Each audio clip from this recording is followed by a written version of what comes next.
Ce jour-là, sous la pluie, j'ai compris ce que signifiait être seule au monde. Je m'appelle Faustine, j'ai 61 ans, et voici l'histoire que je n'aurais jamais imaginé devoir raconter. C'était un mardi d'octobre, le ciel était gris, comme si même la nature savait qu'elle assistait à quelque chose de terrible. Pas la mort d'Henri, non. Mon mari était parti en paix, après 40 ans de mariage. Ce qui était terrible, c'était le silence autour de son cercueil. J'étais seule. Seule dans cette chapelle froide qui sentait l'encens et la tristesse. Seule devant ce bois verni qui contenait l'homme de ma vie. Les bancs derrière moi étaient vides. Quelques voisins étaient repassés plus tôt, avaient murmuré des condoléances polies, puis étaient repartis. Mais mes 3 fils, Antoine, Julien, Mathieu, eux, ils n'étaient pas là. La veille, je les avais appelés un par un. Antoine avait répondu en premier. « Maman, j'ai un dîner important demain soir. Un client de Dubaï. Tu comprends, c'est mon avenir professionnel. » Julien avait été plus direct. « Écoute maman, Chloé a organisé une soirée pour son anniversaire depuis des mois. Je ne peux pas annuler maintenant. » Et Mathieu, mon Benjamin, celui que j'avais bercé pendant des nuits entières quand il faisait de l'asthme, il avait simplement dit « Laisse de drame, maman. Papa est déjà mort. Ça ne fera pas de différence qu'on soit là ou pas. Ça ne fera pas de différence. » Ces mots sont restés suspendus dans l'air, comme une gifle qu'on ne voit pas venir, mais qui fait mal pendant des jours. J'ai raccroché sans rien ajouter. J'ai regardé mon téléphone un long moment, assise dans la cuisine où Henri et moi avions pris notre café chaque matin pendant 4 décennies. Puis j'ai enlevé mon alliance. Je l'ai posée sur la table. Mes mains tremblaient. Le lendemain, à 15 heures, le prêtre a commencé la cérémonie. Il avait l'air gêné. Il jetait des coups d'œil vers l'entrée, comme s'il espérait encore voir arriver quelqu'un. Mais personne n'est venu. Henri Laporte était un homme bon, un père aimant, disait-il. J'écoutais à peine. Je fixais le cercueil. Je pensais à tous ces dimanches où Henri emmenait les garçons au parc, à toutes ces nuits où il les attendait, inquiet, quand ils sortaient, à cet argent qu'il avait prêté, donné en vérité, pour leurs études, leurs premiers appartements, leurs erreurs. Et eux, ils avaient choisi des fêtes. Après la cérémonie, le gardien du cimetière m'a aidé à porter les fleurs. Il ne m'a rien dit, mais j'ai vu de la pitié dans ses yeux. Cette pitié qu'on réserve aux vieilles femmes abandonnées. Je suis rentrée chez moi. La maison était trop grande, trop silencieuse. J'ai posé mon sac, j'ai enlevé mes chaussures noires. Et là, sur la table de l'entrée, j'ai vu l'enveloppe. L'enveloppe que le notaire m'avait remise 3 jours plus tôt. Le testament d'Henri. Je ne l'avais pas encore ouvert. Je n'avais pas eu la force. Mais ce soir-là, dans cette maison vide, j'ai pensé, peut-être qu'Henri a quelque chose à me dire. J'ai pris l'enveloppe, je l'ai posée devant moi, et j'ai compris que tout ce que je croyais savoir sur ma vie était sur le point de changer. Parfois, on fait confiance à ceux qui ne la méritent pas. Et vous, avez-vous déjà été déçu par quelqu'un que vous aimiez? Racontez-moi votre histoire dans les commentaires, j'aimerais vous lire. J'ai ouvert une bouteille de vin, un Bordeaux que Henri gardait pour les grandes occasions. Je me suis dit que si ce soir n'était pas une grande occasion, alors je ne savais plus ce qui pouvait l'être. Je me suis assise dans le salon, cette pièce que nous avions meublée ensemble il y a 35 ans. Le canapé en velours bleu que j'avais choisi. La bibliothèque en chêne qu'Henri avait montée lui-même, en pestant contre les instructions en suédois. Les photos encadrées sur la cheminée, nos 3 fils à différents âges, souriants, innocents. Avant d'ouvrir cette enveloppe, j'avais besoin de me souvenir. De me rappeler comment tout avait commencé, comment nous en étions arrivés là. Henri et moi nous étions rencontrés à Bordeaux, en 1982. J'avais 21 ans. J'étudiais la littérature. Lui finissait son école de commerce. C'était lors d'un bal étudiant. Il portait un costume gris un peu trop grand pour lui et il dansait très mal. Mais quand il m'a souri, j'ai su. On sait toujours, n'est-ce pas? Cette certitude qui vous traverse le corps comme un frisson. Ce sentiment que votre vie vient de se diviser en 2, avant et après cette personne. Nous nous sommes mariés 1 an plus tard. Une petite cérémonie à la mairie de Pessac, suivie d'un déjeuner dans le jardin de mes parents. Ma mère avait fait des meringues. Mon père avait ouvert son meilleur cognac. Henri avait glissé l'alliance à mon doigt en murmurant « Je te promets que tu ne regretteras jamais ce jour ». Et pendant 40 ans, il a tenu cette promesse. Nous avons déménagé à Lyon pour son travail. Henri était comptable dans une entreprise de textile. Ce n'était pas un métier glorieux, mais il le faisait avec fierté. Chaque soir, il rentrait à 18h30 précise. Il enlevait sa veste, embrassait ma joue et demandait « Alors, comment s'est passée ta journée ?» Et il écoutait vraiment. pas comme ces hommes qui hochent la tête en pensant à autre chose. Non, Henri écoutait. Il retenait les détails. Le nom de mes élèves, j'enseignais le français au collège, les petites victoires, les frustrations. Antoine est né en 1989, un bébé joufflu avec des yeux noirs comme ceux de son père. Henri l'a pris dans ses bras à la maternité et a pleuré. Je ne l'avais jamais vu pleurer. Je vais être un bon père, avait-il dit. Je te le promets. Puis Julien est arrivé 3 ans plus tard. Et Mathieu, 4 ans après. Notre maison s'était remplie de cris, de rires, de jouets éparpillés, de biberons à 3 heures du matin. C'était le chaos. C'était magnifique. Henri était ce genre de père qui rentre fatigué du travail, mais qui trouve quand même l'énergie de jouer au foot dans le jardin, qui lit des histoires avec des voix différentes pour chaque personnage, qui apprend à faire du vélo en tenant la selle, en courant derrière, en criant « Je suis là, n'aie pas peur !» Les dimanches, nous allions au marché de la Croix-Rousse. Henri portait Mathieu sur ses épaules. Antoine et Julien couraient devant. Nous achetions des fromages, des fruits, du pain frais. Nous rentrions les bras chargés. Et l'après-midi, pendant que je préparais le déjeuner, Henri jouait de la guitare dans le salon. Des vieilles chansons de Brel, de Brassens. Les garçons dansaient autour de lui. Ces moments, je les revois comme des photographies, nets, précis, presque douloureux maintenant. À l'époque, je pensais que nous construisions quelque chose de solide, une famille, un héritage. Je pensais que tout cet amour, toute cette attention, toute cette présence, je pensais que ça comptait. Quand Antoine a eu 18 ans, il est parti étudier le commerce à Paris. Henri était si fier. Tu vois, Faustine, il va réussir. Il a notre détermination. Nous avons payé son appartement, ses frais de scolarité. Nous avons serré notre ceinture, mais nous étions heureux de le faire. Julien a suivi le même chemin 4 ans plus tard. Architecture. Henri avait pris un crédit pour financer ses études. C'est un investissement, disait-il. Un jour, ils nous remercieront. Mathieu, lui, a toujours été plus fragile, plus sensible. Il voulait devenir musicien.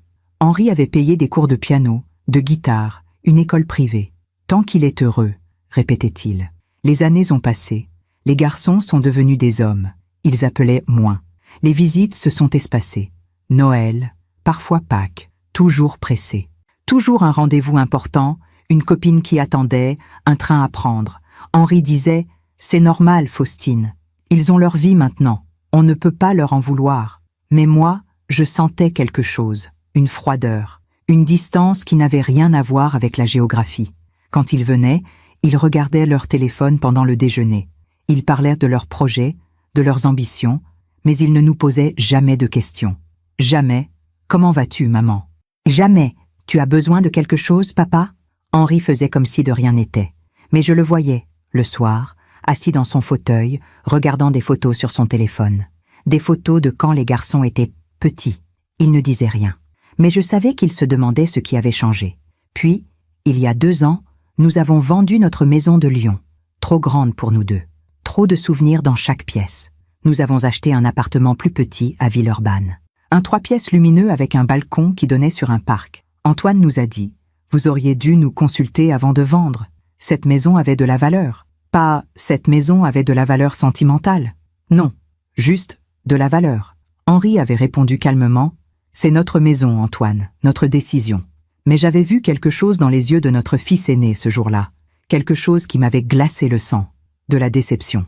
Comme si nous venions de lui voler quelque chose qui lui appartenait déjà. Il y a 8 mois, Henri a commencé à tousser. Une toux sèche, persistante. Il disait que ce n'était rien. Un rhume qui traîne, répétait-il. Mais la toux ne partait pas. Elle empirait. En juin, nous sommes allés voir le médecin. Des examens, des radios, des résultats qui se sont fait attendre pendant des jours interminables. Et puis, ce matin de juillet, dans le cabinet du docteur Moreau, nous avons entendu le mot que personne ne veut entendre. Cancer, poumon, stade avancé. Henri a pris ma main. Il l'a serrée fort. Le docteur parlait de traitement, de chimiothérapie, de statistiques. Mais Henri fixait la fenêtre. Il ne disait rien. Dans la voiture, sur le chemin du retour, il a murmuré « Je veux appeler les garçons. Je veux les voir. » Nous les avons appelés, tous les 3, ce soir-là. Antoine a dit « C'est grave ?» Quand Henri a répondu que oui, il a ajouté « Bon, je viendrai ce week-end si je peux. J'ai une présentation importante lundi. » Julien a demandé si c'était opérable. Henri a expliqué que non. Julien a soupiré. Merde. Écoute, papa, je vais voir ce que je peux faire. On se rappelle. Mathieu a pleuré. Papa, non, pas toi. Mais il n'est pas venu. Il a envoyé un message 2 jours plus tard. Désolé, papa, je ne peux pas. C'est trop dur pour moi. Trop dur pour lui. Henri a passé les 3 mois suivants à se battre. Chimiothérapie, nausées, perte de poids, perte de cheveux, perte de force, mais jamais perte d'espoir. Il disait « Je vais m'en sortir, Faustine. Je veux voir mes petits-enfants grandir. » Il n'y avait pas de petits-enfants. Aucun de nos fils n'était marié. Aucun n'avait d'enfants. Mais Henri gardait cet espoir, comme une bouée dans une mer déchaînée. Les garçons ont appelé, de temps en temps. Des appels rapides. « Comment va papa ?» Je répondais. Il disait « Bon courage » et raccrochait. Ils ne sont jamais venus. Début octobre, Henri a cessé de manger. Il dormait presque tout le temps. Le docteur Moreau est venu à domicile. Il m'a pris à part dans la cuisine et m'a dit doucement « Madame Laporte, c'est une question de jours maintenant. Appelez votre famille. » J'ai appelé. Une fois encore. Antoine. « Maman, je suis à Barcelone pour le boulot. Je rentre vendredi. » Julien. « J'essaie de venir demain. » Mathieu. « Je ne peux pas, maman. Je suis désolé. » Henri est mort un mercredi matin à 6h23. Le soleil se levait. J'étais à côté de lui, tenant sa main. Il a ouvert les yeux une dernière fois. Il m'a regardé. Il a murmuré « Merci pour tout, mon amour. » Et puis, plus rien. J'ai appelé les garçons immédiatement, en pleurant. Aucun n'a répondu. J'ai laissé des messages qui tremblaient. « Votre père est parti. Appelez-moi, s'il vous plaît. » Antoine a rappelé 3 heures plus tard. « Maman, c'est triste. Vraiment. On s'occupera des obsèques quand je rentrerai. » Julien a envoyé un SMS. « Je suis en réunion. On parlera ce soir. Désolé, maman. » Mathieu n'a rien dit pendant 2 jours. J'ai organisé le funéraire seul. J'ai choisi le cercueil, les fleurs, la musique. J'ai écrit l'avis de décès. J'ai contacté le prêtre. Tout, toute seule. Et quand je les ai appelés pour leur dire que la cérémonie aurait lieu le mardi à 15h, ils ont tous trouvé une excuse. C'est là, dans ce salon rempli de souvenirs, tenant ce verre de Bordeaux, que j'ai réalisé quelque chose de terrible. J'avais passé 40 ans à aimer, à donner, à construire une famille. Et cette famille n'existait plus. Peut-être n'avait-elle jamais vraiment existé. Henri, lui, l'avait compris avant moi. J'en suis certaine maintenant. J'ai posé mon verre. J'ai pris l'enveloppe. Et j'ai commencé à lire. Pendant que je raconte tout cela, je me demande d'où vous m'écoutez. Écrivez le nom de votre ville en commentaire. L'enveloppe était épaisse, du papier crème, de qualité, le genre de papier que les notaires utilisent pour les documents importants. J'ai glissé mon doigt sous le rabat et j'ai senti mon cœur battre plus fort. À l'intérieur, il y avait plusieurs feuilles dactylographiées. En en-tête, cabinet Maître Rousseau, notaire, Lyon. Et en dessous, en caractères gras, testament holographe de Monsieur Henri Laporte, né le 15 avril 1958 à Bordeaux. J'ai commencé à lire. Les premières lignes étaient formelles, juridiques, des clauses standards. Mais au milieu de la 2e page, j'ai vu quelque chose qui m'a fait m'arrêter net.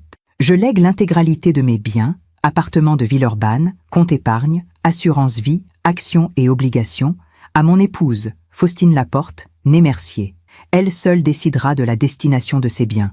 Mes fils, Antoine, Julien et Mathieu, ne recevront rien de mon vivant ni après ma mort, sauf si Faustine en décide autrement.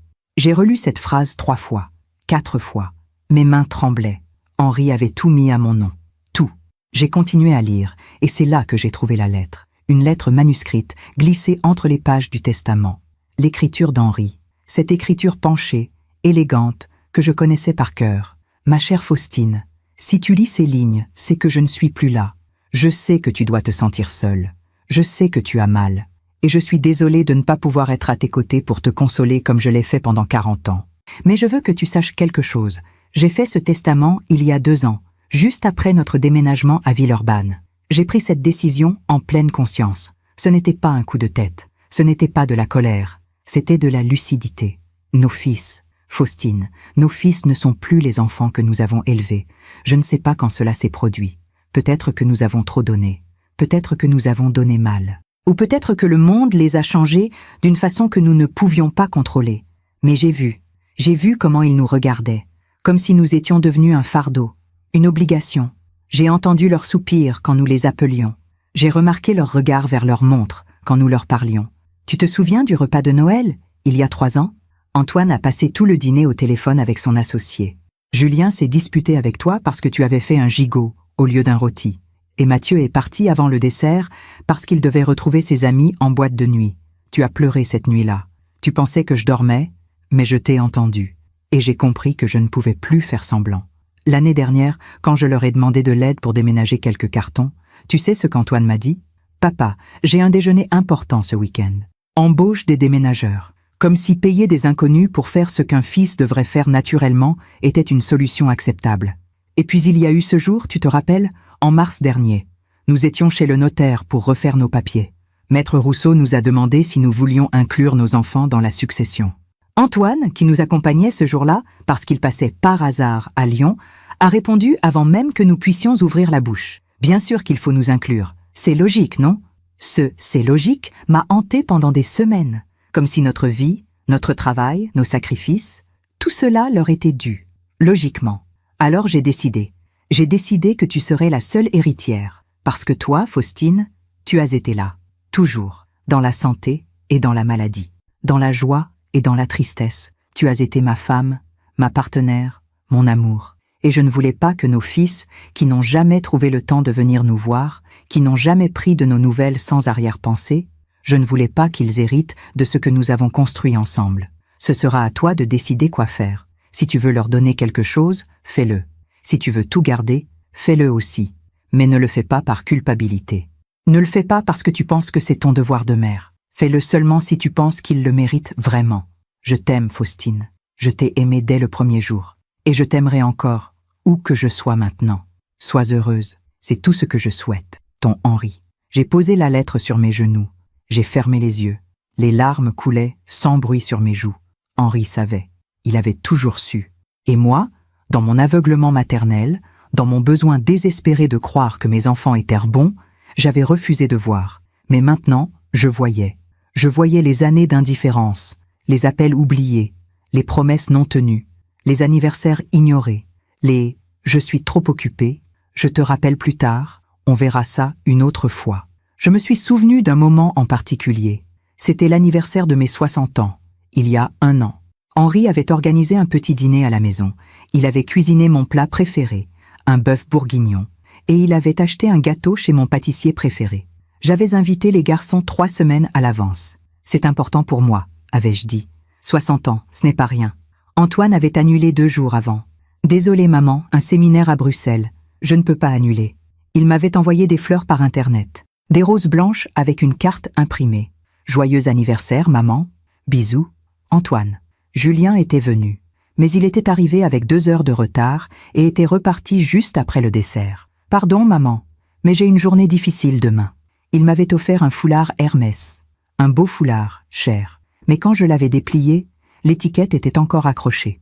Il ne l'avait même pas fait emballer. Mathieu n'avait pas répondu à mon invitation. Il avait envoyé un message le jour même, à 22 heures. « Désolé maman, j'ai complètement oublié. Je me rattraperai. Je t'aime. » Henri et moi avions mangé le bœuf bourguignon en silence. Nous avions bu le champagne. Nous avions coupé le gâteau. Et puis, Henri avait pris ma main et avait dit « Tu sais, Faustine, parfois les meilleures fêtes sont celles qu'on célèbre à 2. » J'avais souri. Mais au fond, j'avais eu mal. Terriblement mal. Et maintenant, assise dans ce salon vide, je réalisais que Henri aussi avait eu mal.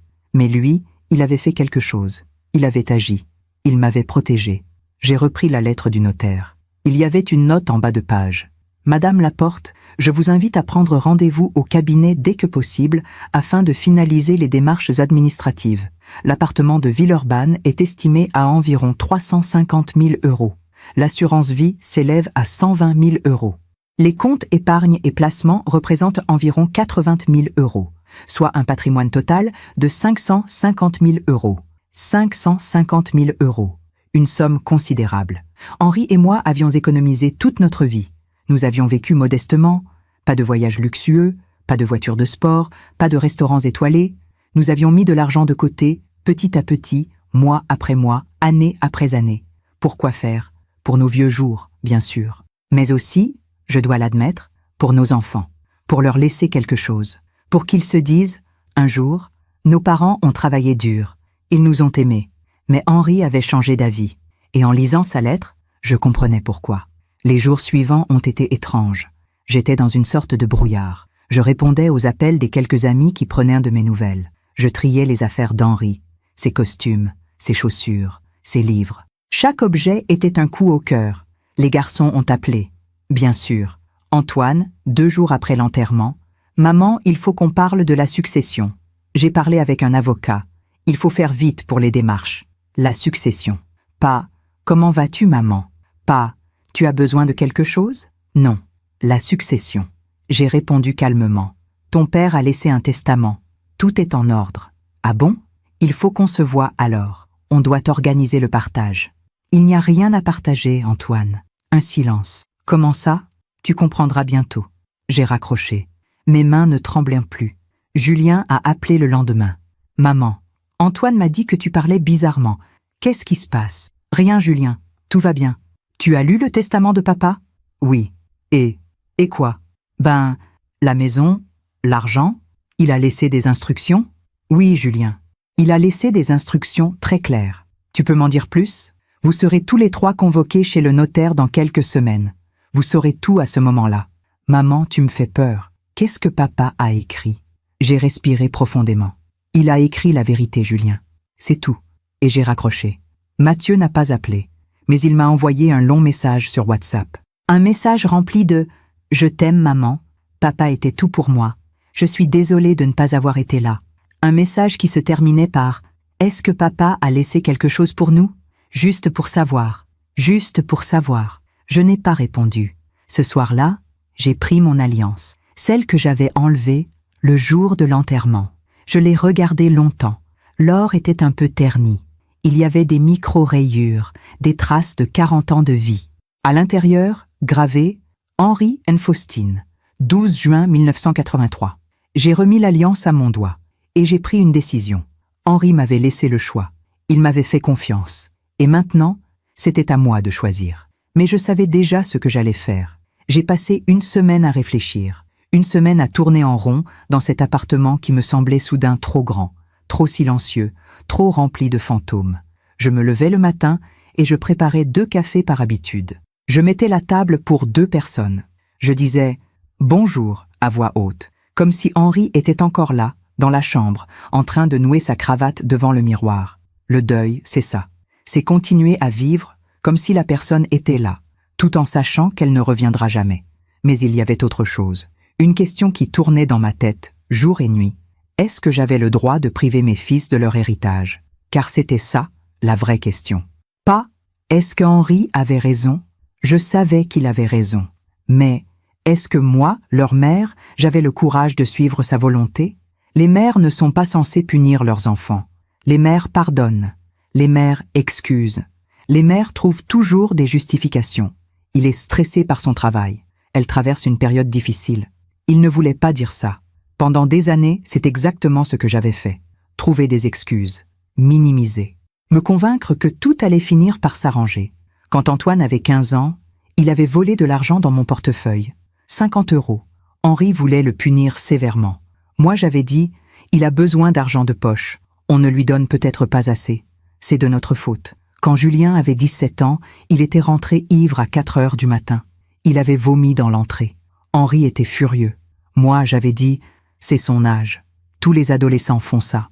On ne peut pas lui en vouloir. Quand Mathieu avait 20 ans, il avait abandonné ses études sans nous prévenir. Henri avait découvert la vérité 3 mois plus tard en recevant une lettre de l'université. J'avais dit, il cherche sa voie, il finira par trouver, soyons patients. Toujours des excuses, toujours du pardon, toujours cette culpabilité maternelle qui me soufflait, si tes enfants vont mal, c'est que tu as échoué quelque part. Henri, lui, voyait les choses différemment. Faustine, disait-il, à un moment, il faut les laisser affronter les conséquences de leur choix. Sinon, on ne leur rend pas service, on les empêche de grandir. Mais moi, je ne pouvais pas, je ne savais pas comment. Parce que les laisser tomber, c'était admettre que j'avais échoué en tant que mère, et je ne voulais pas l'admettre. Alors j'ai essayé de me convaincre, une fois de plus, que peut-être Henri avait été trop dur, que peut-être nos fils méritaient une seconde chance, que peut-être je devais partager l'héritage malgré tout. J'ai relu la lettre d'Henri une dizaine de fois. Je cherchais un signe, une phrase qui me dirait quoi faire. Et puis j'ai trouvé. Cette ligne, presque à la fin, Fais-le seulement si tu penses qu'il le mérite vraiment. Vraiment.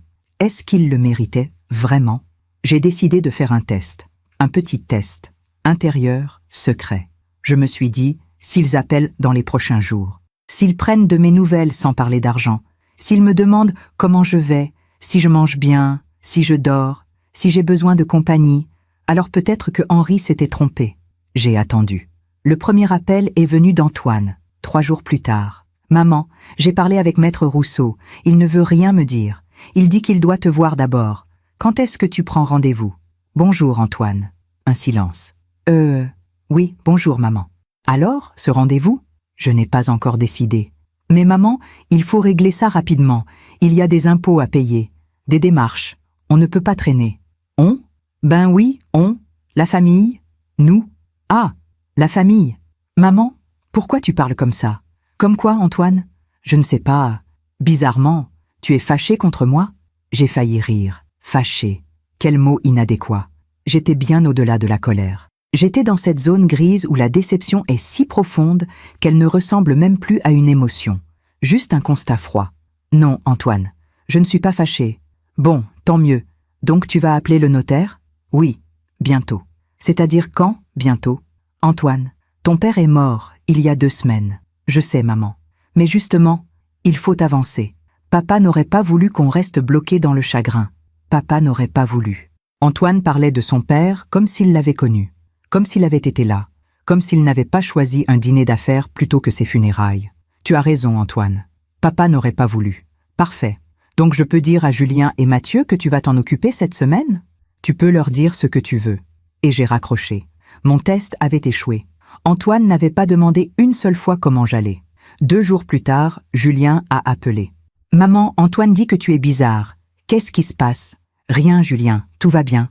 Tu es sûr? Tu n'es pas, je ne sais pas, déprimé? » Déprimé. Comme si mon comportement était un problème psychologique. Comme si le fait de ne pas me précipiter chez le notaire pour distribuer l'argent de leur père était un signe de dépression. Non, Julien, je vais bien. Bon, tant mieux. Écoute, j'ai regardé sur Internet. Apparemment, on a 6 mois pour régler une succession. Mais il vaut mieux le faire rapidement, sinon il y a des pénalités. Merci pour l'information. De rien. Alors, tu penses d'y aller quand, chez le notaire? Je ne sais pas encore. Maman, un soupir. Je comprends que c'est dur pour toi. Papa te manque, mais il faut être pragmatique. La vie continue. La vie continue. Oui, sa vie. Sa vie où il avait un appartement à payer, une voiture à financer, des projets à réaliser. Et l'héritage de son père, qu'il n'était même pas venu enterrer, allait bien l'aider. Tu as raison, Julien. La vie continue. Parfait. On se rappelle la semaine prochaine? Si tu veux. Ok. Bisous, maman. Bisous. Un mot jeté comme on jette une pièce à un mendiant. Vite, distraitement, pour se donner bonne conscience. Test numéro 2. Échoué. Mathieu n'a pas appelé, mais il est venu. Un samedi après-midi, sans prévenir, j'ai entendu la sonnette. Quand j'ai ouvert, il était là, sur le palier, avec un bouquet de fleurs et un air coupable. « Maman !» Il s'est avancé pour m'embrasser. Je l'ai laissé faire, mais mon corps était raide. Il a senti ma froideur. Il a reculé d'un pas. Je voulais te voir, m'assurer que tu allais bien. C'est gentil, Mathieu. Entre. Il est entré. Il a posé les fleurs sur la table de la cuisine. Des lys blancs. Mes fleurs préférées. Il s'en souvenait au moins. Tu veux un café? Oui, merci. Je lui ai préparé un café. Nous nous sommes assis en silence. Mathieu regardait partout, sauf vers moi. Maman, je suis désolée. Désolée de quoi? De ne pas être venue à l'enterrement. C'était lâche de ma part. Enfin, des excuses. Peut-être que Mathieu était différent. Peut-être que lui, au moins, ressentait quelque chose de vrai.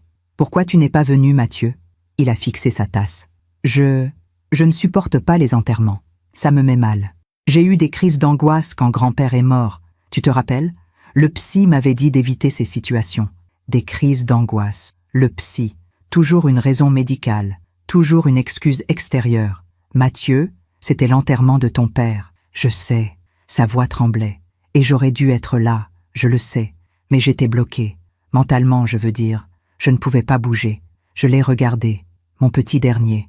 Mon bébé. Celui que j'avais bercé pendant des nuits entières. Celui pour qui j'avais chanté des berceuses en français et en anglais jusqu'à ce que ma voix s'enroue. et j'ai vu un homme de 29 ans qui n'avait jamais vraiment grandi, qui utilisait encore ses fragilités comme des boucliers, qui attendait que le monde s'adapte à lui plutôt que l'inverse. Je comprends, Mathieu. Vraiment? Oui, je comprends. Il a souri, soulagé. Merci, maman. Je savais que tu comprendrais. Tu as toujours été là pour moi. Toujours été là. Oui, toujours. Même quand lui n'était pas là. Mathieu, pourquoi tu es venu aujourd'hui? Son sourire a vacillé. Pour te voir, pour être sûr que tu allais bien. Juste pour ça? Ben, oui, j'ai attendu. Silence. Bon, ok. Il a respiré profondément. Antoine et Julien m'ont dit que tu ne voulais pas aller chez le notaire, que tu repoussais. Ils pensent que tu as besoin de soutien. Alors je me suis dit, peut-être que je pouvais venir avec toi, pour t'accompagner. Voilà, la vraie raison, l'héritage, encore et toujours. C'est gentil, Mathieu, mais je n'ai pas besoin d'être accompagné. Tu es sûr? Parce que ces démarches, c'est compliqué. Il y a des papiers, des signatures. Je sais, Mathieu. J'ai 61 ans, pas 90. Je suis encore capable de gérer des papiers. Non, bien sûr, je ne voulais pas dire... Qu'est-ce que tu voulais dire, alors? Il m'a regardé. Et pour la première fois, j'ai vu de l'inquiétude dans ses yeux. Pas de l'inquiétude pour moi, de l'inquiétude pour lui. Maman, papa a laissé quelque chose pour nous, non? Nous. Pas pour moi. Nous. Les 3 fils unis face à la mère. Ton père a laissé un testament. Oui, mais dedans, il y a quoi? Tu le sauras bientôt. Pourquoi tu ne peux pas me le dire maintenant? Parce que ce n'est pas à moi de le dire. C'est le notaire qui s'en chargera. Maman, tu me fais peur. Papa nous a déshérités, c'est ça? J'ai posé ma tasse. J'ai croisé les mains sur la table et j'ai regardé mon fils cadet droit dans les yeux. Mathieu, est-ce que tu te rends compte que tu es venu ici, dans la maison où ton père a vécu ces derniers mois, où il est mort il y a 3 semaines, et que la première chose que tu me demandes, c'est l'argent? Il est devenu rouge. Ce n'est pas... Je ne... Si, c'est exactement ce que tu fais. Toi, Antoine, Julien. Vous n'avez pas prononcé le nom de votre père une seule fois sans le relier à l'héritage. Pas une seule fois, vous ne m'avez demandé comment je vivais sans lui. Si je mangeais, si je dormais, si j'avais peur, toute seule dans cet appartement. Maman, non, laisse-moi finir. Vous n'étiez pas là quand il toussait du sang. Vous n'étiez pas là quand il pleurait la nuit en me disant qu'il avait peur de mourir. Vous n'étiez pas là quand il m'a supplié, 3 jours avant sa mort, de vous appeler encore une fois parce qu'il voulait vous dire au revoir. Les larmes coulaient maintenant. Je ne pouvais plus les retenir. Vous n'étiez pas là, Mathieu. Aucun de vous. Et maintenant, vous êtes là pourquoi? Pour l'argent? Pour des biens? Pour des choses? Mathieu pleurait aussi. Maman, s'il te plaît. Je pense que tu devrais partir maintenant. Maman, s'il te plaît, pars. Il s'est levé lentement. Il a essuyé ses yeux. Il a murmuré « Pardon » et il est parti. J'ai entendu la porte se refermer. Et je suis restée assise là, dans cette cuisine silencieuse, avec les fleurs blanches qui commençaient déjà à faner. Test numéro 3, échoué. Henri avait raison. Surtout. Je me demande encore si j'ai fait le bon choix. Et vous? Qu'auriez-vous fait à ma place? Les jours suivants, j'ai commencé à voir des choses que je n'avais jamais remarquées avant. Ou plutôt, des choses que j'avais toujours vues, mais que j'avais refusé de comprendre. J'ai commencé à fouiller, pas par curiosité malsaine, mais par besoin de vérité. Henri m'avait ouvert les yeux avec sa lettre. Maintenant, je devais voir par moi-même. J'ai ouvert l'ordinateur d'Henri. Son mot de passe était notre date de mariage. Août 1600-1983. Comme toujours, Henri était prévisible dans sa fidélité. Tout ce qu'il faisait tournait autour de nous, de notre histoire. J'ai ouvert sa boîte mail. Des centaines de messages, des factures, des newsletters, des confirmations de rendez-vous médicaux. Et puis, j'ai vu un dossier que je ne connaissais pas. Un dossier intitulé « Les garçons ». J'ai cliqué.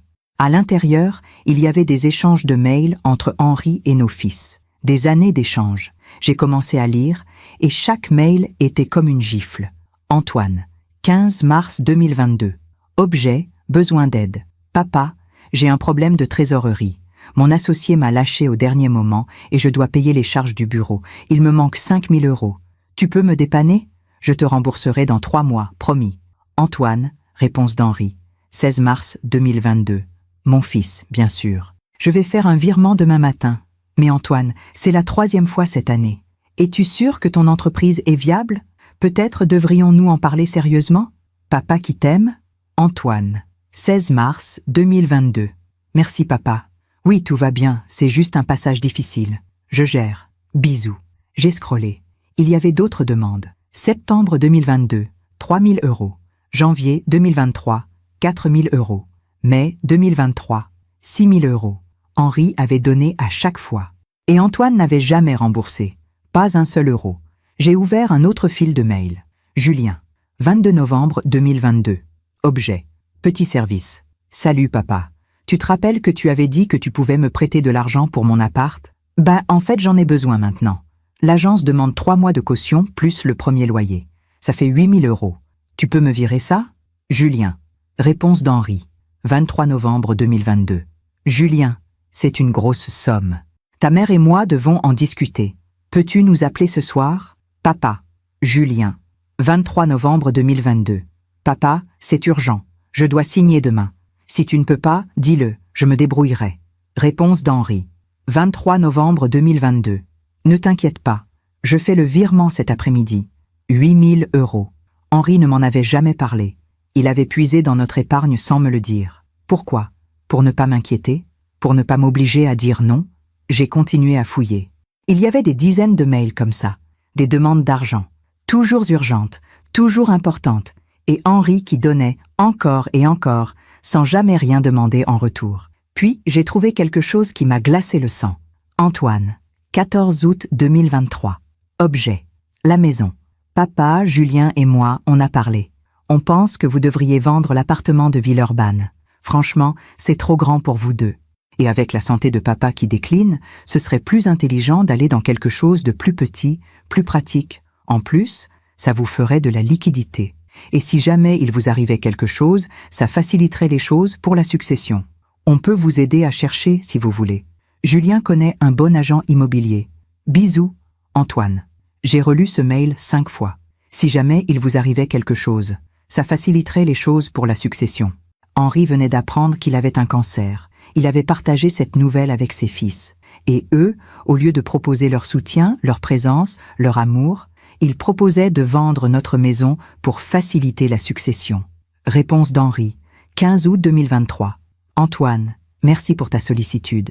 Mais ta mère et moi sommes encore capables de prendre nos propres décisions concernant notre logement. Nous vendrons si et quand nous le jugerons nécessaire. Par ailleurs, je trouve ton mail déplacé. Je ne suis pas encore mort. Et même si je l'étais, ce genre de conversation devrait se faire en face à face. Pas par mail, pas de cette façon. Je t'aime, mais je suis déçu. Papa. Antoine. 15 août 2023. Ok, papa. Je voulais juste aider. Pas la peine d'être agressif. Agressif. Henri qui posait des limites était agressif. Henri qui refusait de se laisser traiter comme un mourant encombrant était agressif. J'ai continué à lire. Et j'ai trouvé pire encore. Mathieu. 3 septembre 2023. Objet. Besoin de parler. Papa, je voulais te parler de quelque chose d'important. Je sais que tu n'es pas bien en ce moment, mais j'ai vraiment besoin de ton aide. J'ai rencontré quelqu'un. Elle s'appelle Léa. C'est une fille géniale. On veut s'installer ensemble. Mais j'ai des dettes. Environ 15 000 €. Des crédits à la consommation que j'ai faits il y a quelques années pour mon matériel de musique. Si je ne rembourse pas, je vais avoir des problèmes. Et Léa ne veut pas vivre avec quelqu'un qui a des dettes. Tu pourrais m'aider? Je sais que c'est beaucoup, mais je n'ai personne d'autre vers qui me tourner. Mathieu. Réponse d'Henri. 4 septembre 2023. Mathieu, 15 000 €, ce n'est pas une petite somme. Comment en es-tu arrivé là? Avant de t'aider, j'ai besoin de comprendre. Appelle-moi ce week-end, on en parlera. Papa. Mathieu. 5 septembre 2023. Papa, je ne peux pas t'expliquer par téléphone, c'est compliqué. Mais si tu ne m'aides pas, je vais perdre Léa. S'il te plaît. Réponse d'Henri. 6 septembre 2023. Mathieu, le chantage émotionnel ne fonctionne pas avec moi. Si cette jeune femme t'aime vraiment, elle restera malgré tes dettes. Et si elle part à cause de ça, alors elle n'est pas la bonne personne. Je suis désolée, mais je ne peux pas t'aider cette fois. Tu as 29 ans. Il est temps que tu assumes les conséquences de tes choix. Je t'aime. Et c'est justement parce que je t'aime que je te dis non. Papa. Mathieu. 6 septembre 2023. Ok. Merci pour rien. Merci pour rien. Voilà comment mon fils avait répondu à son père mourant qui essayait de lui apprendre la responsabilité. J'ai fermé l'ordinateur. Mes mains tremblaient. Mon cœur battait trop vite. Je suis allé dans la chambre. J'ai ouvert le tiroir de la table de nuit d'Henri, son tiroir privé. Celui où il rangeait ses lunettes, son carnet de notes, ses stylos préférés. Au fond du tiroir, j'ai trouvé un petit cahier noir, un carnet Moleskine, usé par les années. Je l'ai ouvert. C'était une sorte de journal, pas un journal intime avec des entrées quotidiennes. Non, juste des notes éparses, des pensées, des réflexions. 12 avril 2023. Antoine a encore appelé pour de l'argent. C'est la 5e fois depuis janvier. Je commence à me demander si je l'aide vraiment ou si je l'empêche de grandir. Faustine ne sait pas. Je ne veux pas l'inquiéter. Elle a déjà assez de soucis avec sa mère malade. 3 juin 2023. Diagnostic, cancer du poumon. Stade 4. Le docteur m'a parlé de 6 mois, peut-être 1 an avec traitement. J'ai appelé les garçons. Ils ont tous dit qu'ils viendraient ce week-end. Aucun n'est venu.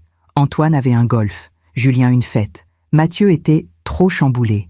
Je commence à comprendre que mes fils ne sont plus vraiment mes fils. Ils sont devenus des étrangers avec mon nom. 27 juillet 2023. J'ai pris rendez-vous chez le notaire. Je vais changer mon testament. Tout ira à Faustine. C'est la seule qui m'ait vraiment aimée, la seule qui soit restée. Les garçons, je ne sais pas ce qui s'est passé. Où ai-je échoué? À quel moment ai-je perdu mes enfants? 15 août 2023. Antoine veut qu'on vende la maison, pour faciliter la succession. Il ne l'a pas dit comme ça, mais je sais ce que ça veut dire.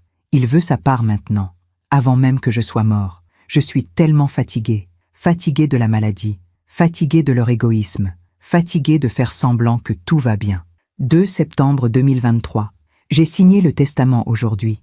Maître Rousseau m'a demandé si j'étais sûre. J'ai dit oui, je suis sûre. Faustine mérite tout.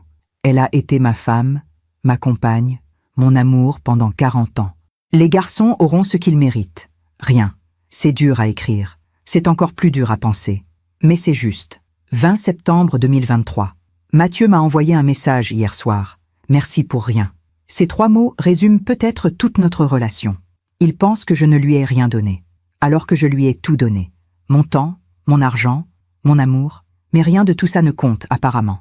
Ce qui compte, c'est ce que je refuse de lui donner aujourd'hui. 8 octobre 2023. Je suis si fatiguée. Le traitement ne marche plus. Le docteur parle de soins palliatifs. J'ai appelé les garçons. J'ai dit que c'était important, qu'il fallait qu'on se voie. Antoine est à Barcelone. Julien a une deadline. Mathieu ne répond pas. Faustine essaie de me remonter le moral. Mais je vois dans ses yeux qu'elle aussi commence à comprendre. Ça me brise le cœur de la voir réaliser que nos fils nous ont abandonnés. J'ai refermé le carnet. J'ai serré contre ma poitrine. Et j'ai pleuré. Henri avait tout vu, tout compris. Et il avait porté cette douleur seul, en silence, pour me protéger, pour m'éviter de souffrir encore plus. Mais maintenant, je savais, je voyais tout. Les demandes d'argent constantes, les manipulations, l'indifférence, l'absence. Et surtout, cette façon qu'ils avaient de considérer leur père comme un distributeur automatique de billets. J'ai repensé à toutes ces années où j'avais défendu mes fils, où j'avais trouvé des excuses, où j'avais minimisé leur égoïsme. Ils sont occupés, ils ont leur vie, ils nous aiment, mais ils ne savent pas le montrer. Non, la vérité était beaucoup plus simple et beaucoup plus cruelle. Ils ne nous aimaient pas, pas vraiment. Ils aimaient ce qu'on pouvait leur donner, l'argent, la sécurité, le filet de sécurité. Mais nous, en tant que personnes, Henri et Faustine, papa et maman, non, nous n'étions que des moyens pour arriver à leur fin. Ce soir-là, j'ai pris une décision. J'ai appelé Maître Rousseau. J'ai pris rendez-vous pour le lundi suivant, 15 heures, et j'ai envoyé un message groupé à mes 3 fils. Convocation chez Maître Rousseau, lundi 6 novembre, 15 heures. Lecture du testament de votre père. Soyez à l'heure. Maman. Pas de bisous, pas de « je vous aime », juste les faits. Antoine a répondu immédiatement. « Ok, je serai là. » Julien. « Enfin, j'arrive de Paris. » Mathieu. « D'accord, maman. Tous les 3 seraient là. Enfin. Pas pour moi, pas pour leur père, mais pour l'argent. Et ils allaient avoir une sacrée surprise. Pendant que je raconte tout cela, je me demande d'où vous m'écoutez. Écrivez le nom de votre ville en commentaire. Le week-end, avant le rendez-vous chez le notaire, j'ai fait quelque chose que je n'avais jamais fait. J'ai trié les affaires d'Henri méthodiquement, pièce par pièce, non pas pour les ranger, mais pour me souvenir. J'ai ouvert son armoire. Ses costumes sentaient encore son eau de toilette. Cette odeur d'agrumes et de bois de santal qui était devenue, au fil des années, l'odeur de la sécurité pour moi. L'odeur de quelqu'un qui rentre à la maison. Quelqu'un sur qui on peut compter. J'ai glissé ma main dans les poches de ses vestes, des tickets de métro, un reçu de pharmacie, et dans la poche intérieure de son costume gris, celui qu'il portait pour les grandes occasions, j'ai trouvé une enveloppe. Une enveloppe avec mon prénom écrit dessus. Faustine. Mon cœur s'est arrêté. Une autre lettre. Henri m'avait laissé une autre lettre. Je me suis assise sur le lit. J'ai ouvert l'enveloppe d'une main tremblante. Ma Faustine, si tu trouves cette lettre, c'est que tu es en train de faire le tri. C'est que tu commences à avancer. Je suis fière de toi. Je t'écris ceci quelques jours avant ma mort. Je sais que je n'ai plus beaucoup de temps. Mon corps le sait aussi. Mais mon esprit est encore clair. Et il y a des choses que je dois te dire. D'abord, merci. Merci pour ces 40 années.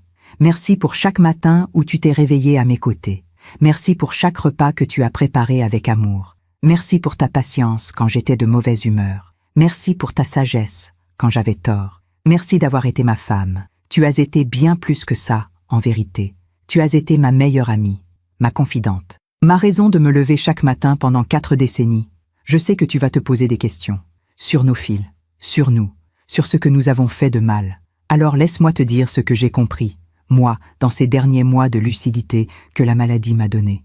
Nous n'avons rien fait de mal, Faustine. Nous avons aimé, nous avons donné, nous avons éduqué, nous avons fait de notre mieux. Mais nos fils ont fait leur propre choix, et ces choix n'ont rien à voir avec nous. Antoine a choisi l'argent, Julien a choisi l'apparence, Mathieu a choisi la facilité. Ce sont leurs chemins, pas les nôtres. J'aurais aimé qu'ils soient différents. J'aurais aimé qu'ils viennent me voir pendant ma maladie. Pas une fois, juste une fois, pour me tenir la main, pour me dire qu'ils m'aimaient. Mais ils ne l'ont pas fait, et j'ai dû accepter cette vérité. Mes fils ne sont pas les hommes que j'espérais qu'ils deviennent.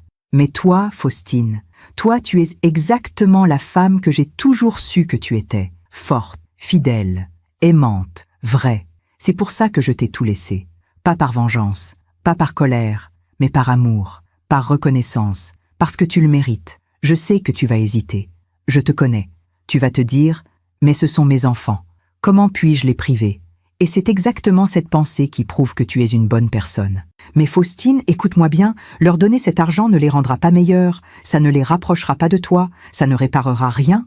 Au contraire, ça leur confirmera qu'ils avaient raison de nous négliger parce qu'au final, ils auront quand même eu ce qu'ils voulaient. Ne leur donne rien par culpabilité. Si tu veux leur donner quelque chose, fais-le pour de vraies raisons. Parce qu'ils auront changé. Parce qu'ils auront montré du remords. Parce qu'ils t'auront prouvé que tu comptes pour eux. Mais s'ils ne changent pas, s'ils viennent chez le notaire juste pour réclamer leur part, alors, s'il te plaît, tiens bon, respecte ma volonté, respecte notre histoire. J'ai une dernière demande à te faire, mon amour. Vis, ne reste pas enfermé dans cet appartement à pleurer sur ce qui aurait pu être. Va à Paris. Tu as toujours voulu vivre à Paris. Tu te rappelles, quand nous étions jeunes, tu disais « Un jour, Henri, on s'installera dans un petit appartement parisien avec vue sur les toits. » Ben voilà. Ce jour est arrivé, vends cet appartement, prends l'argent, va vivre ton rêve. Tu as 61 ans, tu as encore 20, 30 ans devant toi. Ne les gaspille pas à regretter. Fais les choses que nous n'avons jamais eu le temps de faire. Va au théâtre, visite les musées, prends des cours de peinture. Lise tous ces livres qui s'empilent sur ta table de nuit. Et qui sait, peut-être que tu rencontreras quelqu'un. Je sais, tu vas dire « Henri, comment peux-tu dire ça ?» Mais je suis sérieux. Si tu trouves quelqu'un qui te rend heureuse, quelqu'un qui te fait rire, qui prend soin de toi, alors n'hésite pas, je serai content pour toi, où que je sois. Parce que tout ce que je veux, c'est ton bonheur. Ça a toujours été ça, depuis le premier jour. Je t'aime, Faustine. Je t'ai toujours aimé. Je t'aimerai toujours. À bientôt, mon amour. Pas maintenant, mais un jour. Et ce jour-là, on dansera à nouveau, comme au bal étudiant de 1982. Ton Henri. Pour toujours, j'ai pleuré. Pas des larmes de tristesse, des larmes de gratitude. Henri m'avait donné la permission de vivre, la permission d'être heureuse, la permission de lâcher prise. J'ai plié la lettre soigneusement, je l'ai remise dans l'enveloppe. Et je l'ai posée sur ma table de chevet, à côté de la photo de notre mariage. Le lundi matin, je me suis réveillée tôt. J'ai pris une longue douche. J'ai mis ma plus belle robe, une robe bleu marine que Henri aimait beaucoup. J'ai attaché mes cheveux. J'ai mis du rouge à lèvres, pas pour mes fils, pour moi, pour Henri. À 14h30, j'ai quitté l'appartement. Le cabinet de Maître Rousseau était à 20 minutes à pied. J'ai marché lentement, respirant l'air frais de novembre. Quand je suis arrivée, ils étaient déjà là, tous les 3. dans la salle d'attente. Antoine portait un costume sombre, impeccable. Il consultait son téléphone, sourcils froncés. Il a levé les yeux quand je suis entrée. « Bonjour, maman. » Un sourire poli, professionnel. Julien feuilletait un magazine d'architecture. Il s'est levé pour m'embrasser. « Salut, maman. Ça va ?» Rapide, distrait. Mathieu était assis dans un coin, les mains croisées sur ses genoux. Il avait l'air nerveux. « Maman. » Il a essayé de me prendre la main. Je l'ai retirée doucement. « Bonjour, mes fils. » Un silence gêné. Nous n'avions pas été ensemble dans la même pièce depuis... Je ne savais même plus. Noël dernier? Non. L'anniversaire d'Henri en avril? Non. Il n'était pas venu. Pâques de l'année dernière, peut-être. La secrétaire nous a fait entrer dans le bureau de Maître Rousseau. Un grand bureau aux murs couvert de bibliothèques rempli de livres juridiques. Maître Rousseau était un homme de 65 ans environ. Cheveux gris, lunettes fines, costume 3 pièces. Madame Laporte, messieurs, asseyez-vous, je vous prie. Nous nous sommes installés, moi d'un côté du bureau, les 3 garçons de l'autre, comme 2 camps opposés. Maître Rousseau a ouvert un dossier. Il a posé ses mains dessus et nous a regardés par-dessus ses lunettes. Nous sommes réunis aujourd'hui pour la lecture du testament de Monsieur Henri Laporte, décédé le 11 octobre 2023. Ce testament a été rédigé et signé le 2 septembre 2023 en ma présence et respecte toutes les exigences légales. Il a marqué une pause. Antoine se penchait légèrement en avant. Julien avait posé son téléphone. Mathieu se mordait la lèvre. Monsieur Laporte était saint d'esprit au moment de la rédaction de ce testament. Je peux en témoigner personnellement. Il savait exactement ce qu'il faisait et pourquoi il le faisait. Maître Rousseau m'a regardé. J'ai hoché la tête. Il a continué. Voici donc les dispositions testamentaires de Monsieur Henri Laporte. Il a commencé à lire, lentement, avec cette voix monocorde des notaires qui récitent des textes juridiques. Je sous-signais, Henri Laporte, déclare par la présente léguer l'intégralité de mes biens, meubles et immeubles, comptes bancaires, placements, assurance vie et tout autre actif dont je dispose, à mon épouse, Madame Faustine Laporte, née Mercier. Antoine a sursauté. « Attendez, quoi ?» Maître Rousseau a levé la main. « Laissez-moi finir, s'il vous plaît. » Il a continué. « Mes 3 fils, Antoine, Julien et Mathieu Laporte, ne recevront rien de mon vivant, ni après ma mort, sauf si mon épouse en décide autrement de son plein gré. Cette décision est définitive et réfléchie. » Le silence dans la pièce était assourdissant. Julien a été le premier à réagir. « C'est une blague ? Je vous assure que non, monsieur Laporte. » Antoine s'est levé brusquement. « Ce testament n'est pas valide. Papa était malade. Il ne savait pas ce qu'il faisait. » Maître Rousseau est resté imperturbable. « Monsieur Laporte, votre père était parfaitement lucide lorsqu'il a rédigé ce document. J'en suis témoin. Et j'ai ici un certificat médical daté du 1er septembre, soit un jour avant la signature, attestant de ses pleines capacités mentales. » Mathieu regardait fixement le sol. Il tremblait. Antoine s'est tourné vers moi. « Maman, dis-lui que c'est absurde. Papa ne pouvait pas faire ça. » J'ai respiré profondément. « Ton père savait exactement ce qu'il faisait, Antoine. Mais pourquoi? Qu'est-ce qu'on a fait? » Cette question que j'avais attendue. Cette question qui prouvait qu'il ne comprenait toujours pas. « Vous voulez vraiment savoir ce que vous avez fait ?» Julien s'est tourné vers moi. « Oui, on veut savoir. Parce que franchement, ça n'a aucun sens. » J'ai sorti de mon sac une feuille de papier. Une feuille que j'avais préparée le matin même. Une chronologie. Simple. Factuelle. Voici ce que vous avez fait. J'ai commencé à lire. Juin 2023. Votre père apprend qu'il a un cancer en phase terminale. Il vous appelle tous les 3. Aucun de vous n'est venu le voir. Juillet. Votre père commence la chimiothérapie. Il vous envoie des messages pour vous tenir au courant. Antoine répond 1 fois sur 3. Julien pas du tout. Mathieu envoie des émojis cœur sans jamais appeler. Août. Votre père perd 15 kilos. Il ne peut presque plus manger. Je vous envoie des photos parce que je pense que ça vous fera réagir. Antoine me dit que ça fait peur. Julien me dit que c'est dur à voir. Mathieu ne répond pas. Septembre. Votre père demande à vous voir. Tous ensemble, une dernière fois. Antoine dit qu'il est à Barcelone. Julien dit qu'il a une deadline. Mathieu dit qu'il ne peut pas gérer émotionnellement. Début octobre. Je vous appelle pour vous dire que c'est une question de jours.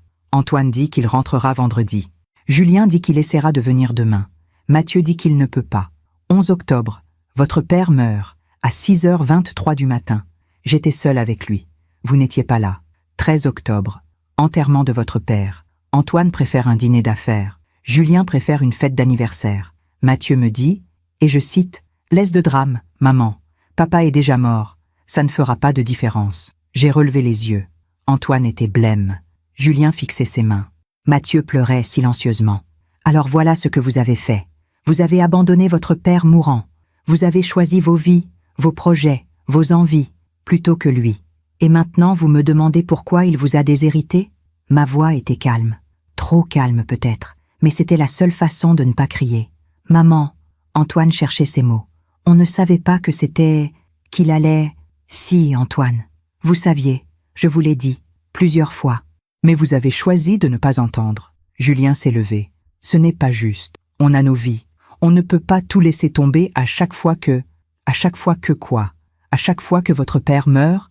Parce que ça n'arrive qu'une fois, Julien. Une seule fois.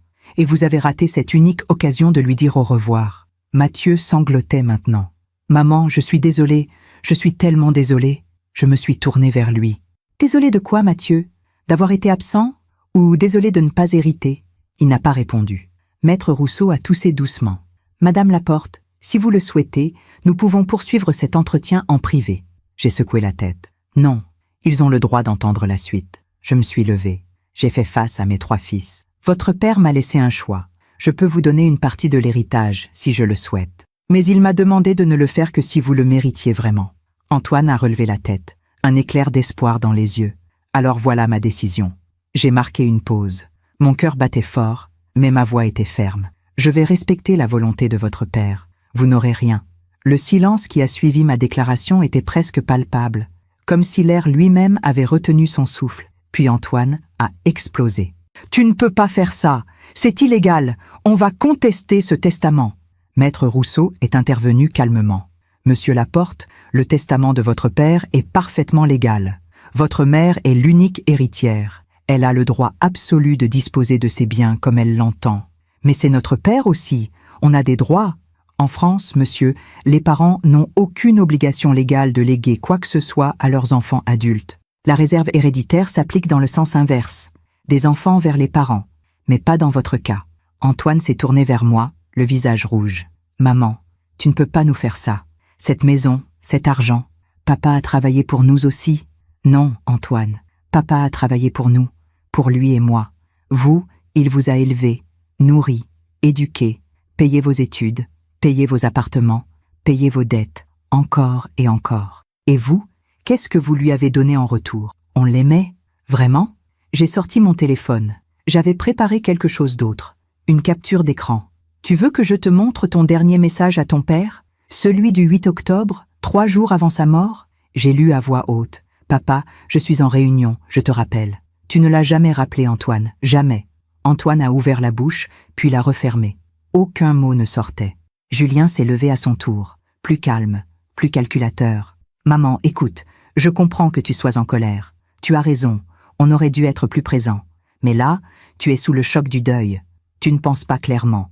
On devrait peut-être attendre quelques mois avant de prendre des décisions définitives. Tu veux dire attendre que ma colère passe? Que je redevienne la mère docile qui pardonne tout? Non. Je veux dire, Julien, j'ai 61 ans. J'ai toute ma tête. Cette décision, je l'ai prise en pleine conscience. Votre père vous a déshérité parce que vous l'avez abandonné.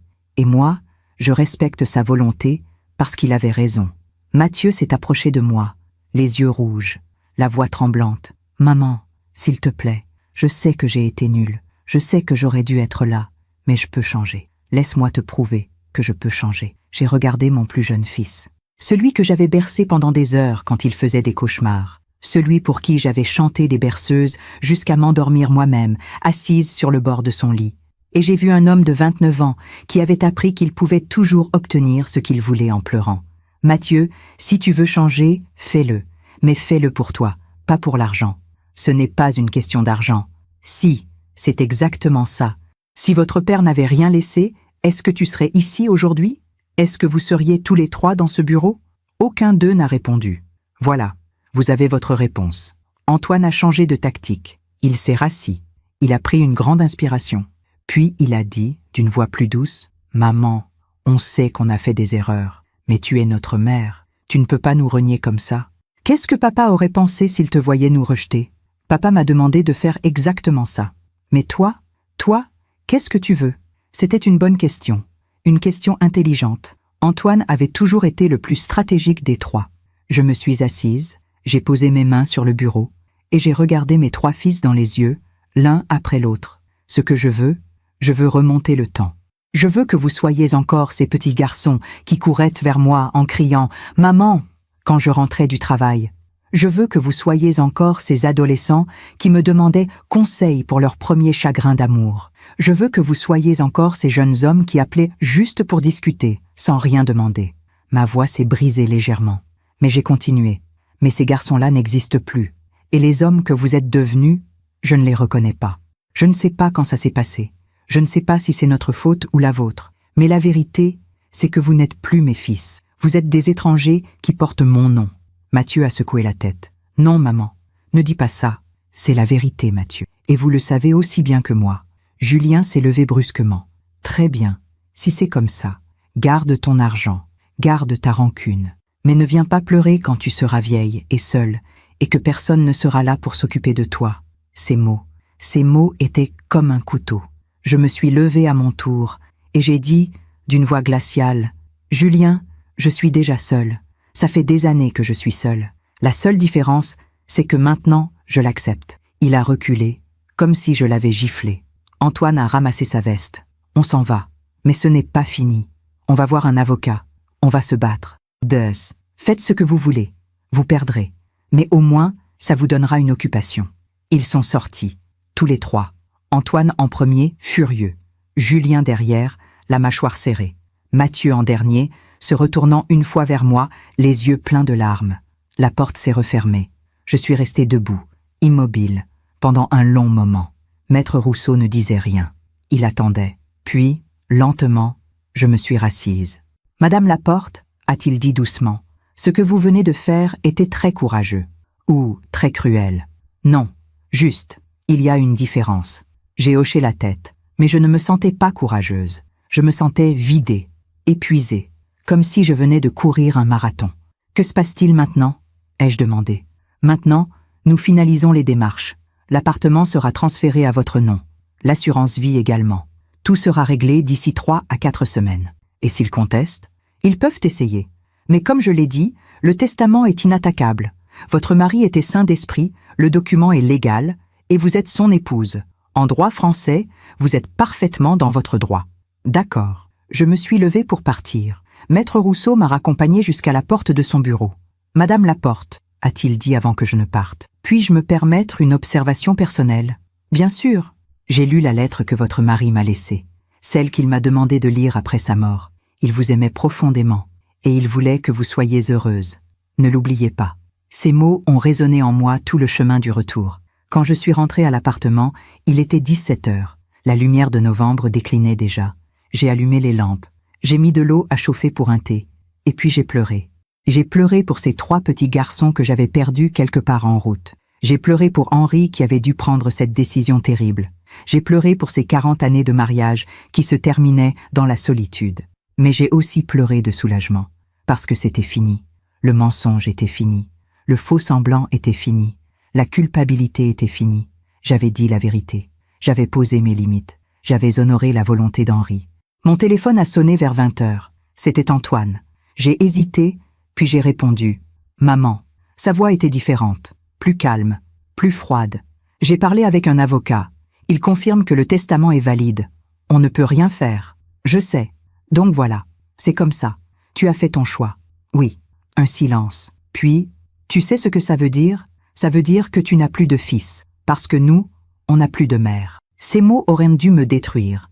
Quelques semaines plus tôt, ils m'auraient détruite. Mais maintenant, étrangement, ils ne faisaient plus mal. Antoine, je n'ai plus eu de fils le jour où vous avez choisi vos agendas plutôt que les funérailles de votre père. Alors oui, tu as raison. C'est fini. Tu ne le regretteras pas ? Peut-être, mais je peux vivre avec les regrets. Ce que je ne peux plus vivre, c'est le mensonge. Il a raccroché sans dire au revoir. Julien a envoyé un message le lendemain. « Tu as détruit notre famille. J'espère que l'argent en valait la peine. » Mathieu n'a rien dit. Rien du tout. Et d'une certaine façon, son silence était pire que la colère de ses frères. Les jours suivants ont été étranges. Je m'attendais à me sentir coupable, à regretter, à vouloir revenir en arrière. Mais non, je me sentais légère, comme si un poids énorme avait été retiré de mes épaules. Un poids que je portais depuis des années, sans même m'en rendre compte. Le poids de l'espoir. L'espoir que mes fils redeviennent un jour les enfants que j'avais aimés. L'espoir que tout s'arrangerait. L'espoir que l'amour maternel suffirait. Mais l'espoir, parfois, est juste une autre forme de déni. Une semaine après la lecture du testament, j'ai reçu une lettre, une vraie lettre, manuscrite, envoyée par la poste. L'enveloppe était rose pâle. L'écriture était élégante, légèrement tremblante. Je l'ai ouverte. « Chère Madame Laporte, vous ne me connaissez pas. Je m'appelle Marguerite Blanc. J'étais l'infirmière de votre mari pendant ces dernières semaines à l'hôpital de jour. Je me permets de vous écrire parce que Monsieur Laporte m'avait fait promettre de le faire si jamais, enfin, après son départ. Votre mari était un homme extraordinaire. Malgré la douleur, malgré la fatigue, il gardait toujours le sourire. Il me parlait souvent de vous, de vos 40 années de mariage, de vos voyages, de vos rires. Mais il me parlait aussi de ses fils. Et là, son visage changeait. Il devenait triste. « Marguerite, me disait-il, j'ai échoué quelque part. Mes garçons ne m'aiment plus, ou peut-être qu'ils ne m'ont jamais vraiment aimé. » Je lui disais que ce n'était pas vrai, mais il secouait la tête. « Si, Marguerite, je le sais, et Faustine le sait aussi, même si elle refuse de l'admettre. » Un jour, il m'a demandé de noter quelque chose. Il était trop faible pour écrire. Alors, je lui ai tendu un stylo et du papier, et il m'a dicté ceci. « Faustine, si tu lis cette lettre, c'est que Marguerite a tenu sa promesse. Je voulais te dire une dernière chose, quelque chose que je n'ai pas osé mettre dans ma lettre officielle. Ne te sens jamais coupable de les avoir perdus. Ce ne sont pas tes enfants que tu as perdus, ce sont eux qui se sont perdus eux-mêmes. Et ce n'est pas de ta faute. Tu as été une mère merveilleuse, une épouse parfaite, une femme admirable. Maintenant, sois heureuse. C'est tout ce que je te demande. Sois heureuse. Voilà, Madame Laporte, je voulais que vous ayez ces mots. Votre mari vous aimait plus que tout au monde, et il voulait que vous sachiez que vous n'aviez rien à vous reprocher. Prenez soin de vous. Avec toute ma sympathie, Marguerite Blanc. J'ai plié la lettre. Je l'ai rangée avec les autres lettres d'Henri, et j'ai souri à travers mes larmes. Henri avait pensé à tout, même à ça, même à me libérer de la culpabilité qui aurait pu me détruire. Ce soir-là, j'ai pris une décision que j'aurais dû prendre depuis longtemps. J'ai appelé une agence immobilière. « Bonjour, je voudrais vendre mon appartement. »« Bien sûr, madame. Où se situe-t-il ?»« À Villeurbanne. 3 pièces, 85 mètres carrés, balcon, vue dégagée. »« Parfait. Et vous cherchez quelque chose d'autre dans la région ?»« Non, je déménage à Paris. » Ces mots, ces simples mots. J'avais l'impression de respirer pour la première fois depuis des mois. « Très bien, madame. Je peux passer faire une estimation cette semaine si vous voulez. »« Oui, le plus tôt possible. » J'ai raccroché, et j'ai regardé autour de moi. Cet appartement, ces murs, ces meubles, tous ces souvenirs. Il était temps de partir. Il était temps de vivre. Je me demande encore si j'ai fait le bon choix. Et vous, qu'auriez-vous fait à ma place? L'appartement s'est vendu en 3 semaines. 365 000 €. 15 000 de plus que l'estimation initiale. L'agent immobilier m'a dit que c'était grâce à la luminosité et au balcon. Moi, je savais que c'était grâce à Henri. Il avait toujours eu le don de choisir les bons endroits. Pendant ces 3 semaines, j'ai vécu dans une sorte de transe productive. Je triais, je rangeais, je donnais. 40 ans de vie commune ne tiennent pas dans quelques cartons. Il faut faire des choix. Garder l'essentiel.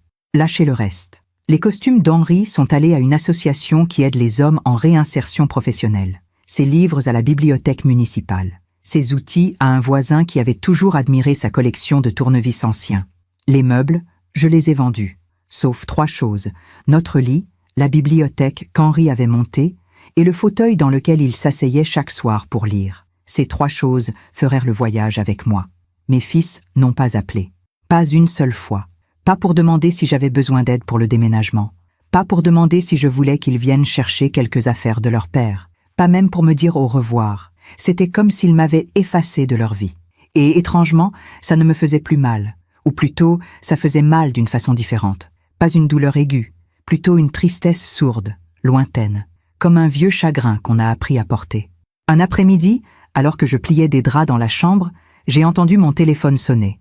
Un numéro que je ne connaissais pas. « Allô? Madame Laporte? C'est Chloé. Chloé Moreau. L'amie de Julien. » J'ai mis quelques secondes à comprendre. Chloé, la fille dont Julien m'avait parlé 1 ou 2 fois, celle pour qui il avait raté mon 60e anniversaire. « Bonjour Chloé.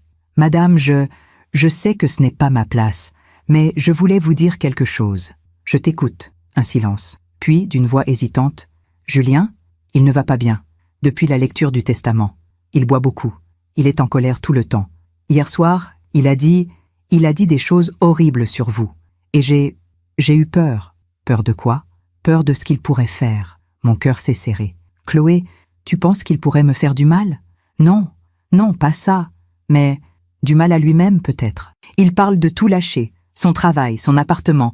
Il dit que plus rien n'a de sens. J'ai fermé les yeux. Une part de moi voulait raccrocher. Me dire que ce n'était plus mon problème. Qu'il avait fait ses choix et devait en assumer les conséquences. Mais une autre part, la part maternelle qui ne meurt jamais complètement, voulait courir vers lui, le prendre dans mes bras, lui dire que j'étais là. « Chloé, » ai-je dit doucement, « je comprends que tu t'inquiètes. Et c'est honorable de ta part de m'appeler. Mais Julien est un adulte. S'il va mal, il doit chercher de l'aide, un thérapeute, un médecin. Mais pas moi. Mais vous êtes sa mère? Je suis une femme qui l'a rejeté parce qu'elle n'avait plus d'argent à lui donner. Ce n'est pas la même chose. » Madame Laporte, sa voix tremblait. « Je ne sais pas exactement ce qui s'est passé entre vous. Julien ne veut pas en parler. Mais je vois bien qu'il souffre. Et je pensais que peut-être, tu pensais que je pourrais arranger les choses, que je pourrais revenir sur ma décision, que je pourrais lui donner de l'argent et tout redeviendrait comme avant. » Un silence. Puis, tout doucement. « Oui. Chloé, est-ce que Julien t'a raconté pourquoi il n'est pas venu à l'enterrement de son père? Il a dit qu'il avait une fête, mon anniversaire. Et tu trouves ça normal? » Silence encore. « Laisse-moi te raconter quelque chose, Chloé. Le père de Julien était en train de mourir. Pendant 3 mois, je l'ai supplié de venir. Juste une fois. Juste 1 heure. Pour dire au revoir à l'homme qu'il avait élevé, aimé, soutenu pendant 32 ans. Et Julien a choisi une fête. Ta fête d'ailleurs. Je ne t'en veux pas, tu ne savais probablement pas. Mais lui savait. Et il a choisi. » J'ai entendu Chloé respirer rapidement de l'autre côté, comme si elle retenait ses larmes. « Alors oui, Julien souffre. Mais ce n'est pas parce qu'il m'a perdu, c'est parce qu'il a perdu de l'argent. Et ça, Chloé, ce n'est pas mon problème, c'est le sien. Je comprends. Prends soin de toi, Chloé. Et si tu veux un conseil, regarde bien l'homme avec qui tu es. Parce qu'un homme qui abandonne son père mourant est un homme qui abandonnera n'importe qui. » J'ai raccroché. Mes mains tremblaient, mais je n'ai pas rappelé. Je ne suis pas allée voir Julien. J'ai respiré profondément et j'ai continué à plier mes draps. Quelques jours plus tard, j'ai reçu un mail d'Antoine. Un long mail, tapé tard dans la nuit, visiblement. « Maman, je sais que tu ne veux plus me parler. Je sais que je n'ai plus le droit de t'appeler maman. Mais j'écris quand même. Je n'arrête pas de penser à ce que tu as dit chez le notaire, à cette chronologie, à tous ces moments où j'aurais dû être là et où je n'étais pas. Tu as raison. Surtout, j'ai été égoïste. J'ai été lâche. J'ai mis mon travail, mon confort, ma vie avant vous. Et je me suis dit que ce n'était pas grave, que vous comprendriez, que j'avais le temps. Mais je n'avais pas le temps. Papa est mort, et je n'ai pas dit au revoir. Tu sais ce qui me tue? Ce n'est pas l'argent. Enfin si, au début, c'était l'argent. Je ne vais pas mentir. Quand j'ai appris que papa ne nous avait rien laissé, j'étais furieux. Je me sentais trahi. Mais maintenant je comprends. Papa ne nous a pas trahis. C'est nous qui l'avons trahi. Je ne te demande pas de me pardonner. Je ne te demande pas de changer ta décision. Tu as raison de respecter la volonté de papa. Je voulais juste que tu saches que j'ai compris. Trop tard, je sais, mais j'ai compris. Je suis désolée, maman, pour tout. Antoine. J'ai lu ce mail 3 fois. J'ai cherché la manipulation, le piège, la phrase qui révélerait que c'était juste une autre stratégie pour obtenir ce qu'il voulait. Mais je n'ai rien trouvé. Peut-être qu'Antoine disait la vérité. Peut-être qu'il avait vraiment compris. Ou peut-être qu'il était juste devenu meilleur pour manipuler. J'ai répondu. Un seul paragraphe. Antoine, merci pour ton honnêteté. Je la reçois. Mais comprendre n'est que la première étape. Changer est la suivante. Si tu veux vraiment te racheter, ne le fais pas pour moi. Fais-le pour toi. Deviens l'homme que ton père espérait que tu deviendrais. Je te souhaite bonne chance. Faustine. Pas maman. Faustine. Parce que je n'étais plus sa mère. J'étais juste une femme qui avait autrefois aimé un petit garçon qui n'existait plus. Le jour du déménagement est arrivé. 2 hommes costauds sont venus charger mes cartons dans un camion. Ils étaient efficaces, polis, silencieux. En 3 heures, l'appartement était vide. J'ai fait un dernier tour. La chambre où Henri et moi avions dormi pendant 2 ans. Le salon où nous avions regardé nos séries préférées. La cuisine où nous avions pris notre dernier café ensemble, 3 jours avant sa mort. J'ai touché les murs, comme pour dire au revoir, non pas à l'appartement, mais à cette vie de femme mariée, cette vie de mère, cette vie qui s'était terminée le 11 octobre à 6h23 du matin. « Madame, on y va ?» a demandé un des déménageurs. « Oui, on y va. » J'ai fermé la porte. J'ai donné les clés au nouveau propriétaire, un jeune couple avec un bébé. Ils m'ont remercié. Ils avaient l'air heureux. « Vous allez être bien ici, » leur ai-je dit. « C'est un bon appartement. » Il a été aimé. Dans le train pour Paris, j'ai regardé le paysage défiler. Les champs, les villages, les clochers d'église, tout ce que je laissais derrière. J'avais mon sac à main sur mes genoux. Dedans, il y avait 3 choses. Mon portefeuille, mon téléphone et l'alliance d'Henri. Je l'avais enlevé de mon doigt ce matin. Pas parce que je ne l'aimais plus, mais parce qu'il était temps d'avancer. J'avais prévu de la mettre dans un tiroir, de la ranger avec les lettres d'Henri. Mais au dernier moment, j'avais pris une chaîne en or, un cadeau d'Henri pour mes 50 ans, et j'avais enfilé l'alliance dessus. Maintenant, elle reposait contre mon cœur, cachée sous mon pull, invisible mais présente, comme Henri, parti mais toujours là. À Paris, j'avais loué un petit studio dans le Marais, 40 mètres carrés, au 4e étage, sans ascenseur. Une fenêtre qui donnait sur les toits, exactement ce que j'avais toujours rêvé. Quand je suis arrivé, le soleil se couchait. La lumière dorée inondait la pièce. J'ai posé mon sac. Je me suis approché de la fenêtre et j'ai regardé Paris s'allumer lentement. Quelque part dans cette ville, des gens rentraient chez eux. Des familles dînaient ensemble. Des couples s'embrassaient. Des enfants riaient. La vie continuait. Partout. Pour tout le monde. Et maintenant, elle continuait aussi pour moi. J'ai sorti mon téléphone. J'ai ouvert mes contacts. Et j'ai supprimé 3 noms. Antoine, Julien, Mathieu. Ce n'était pas de la cruauté. C'était de la survie.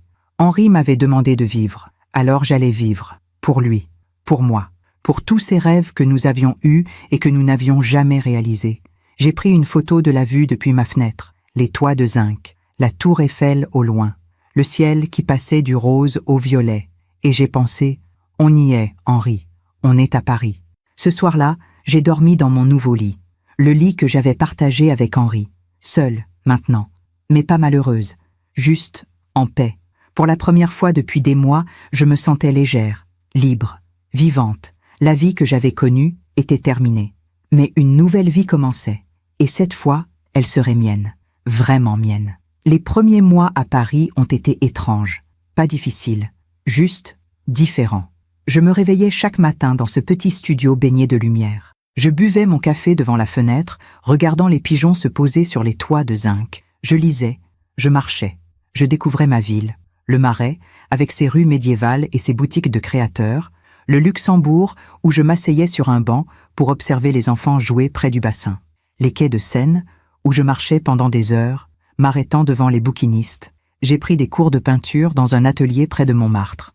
Le professeur, un homme aux cheveux blancs et aux yeux malicieux, m'a dit « Madame, vous avez du talent. Mais surtout, vous avez quelque chose de plus rare. Vous avez une histoire dans les mains. » Je ne savais pas ce qu'il voulait dire, mais j'ai continué à peindre. Des toits, des fenêtres, des ciels parisiens. J'ai aussi commencé à aller au théâtre, seule. Au début, c'était étrange. Voir tous ces couples, toutes ces familles, être la femme seule au milieu de la foule. Mais petit à petit, j'ai appris à aimer cette solitude. Elle n'était plus un vide. C'était un espace rien qu'à moi.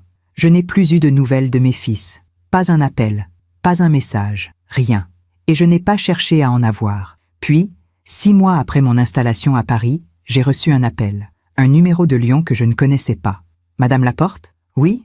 Bonjour. Je suis Claire Dumont, assistante sociale à l'hôpital Édouard Herriot. J'appelle au sujet de votre fils, Mathieu Laporte. » Mon cœur s'est arrêté. Qu'est-ce qui s'est passé ? Il va bien, ne vous inquiétez pas. Enfin, physiquement, il va bien. Mais il a été admis hier soir. Tentative de... Elle a hésité. Tentative d'automutilation. Le monde a basculé. Quoi ? Il s'est coupé les poignets. Pas profondément. Un appel à l'aide, selon le psychiatre. Il est stable maintenant.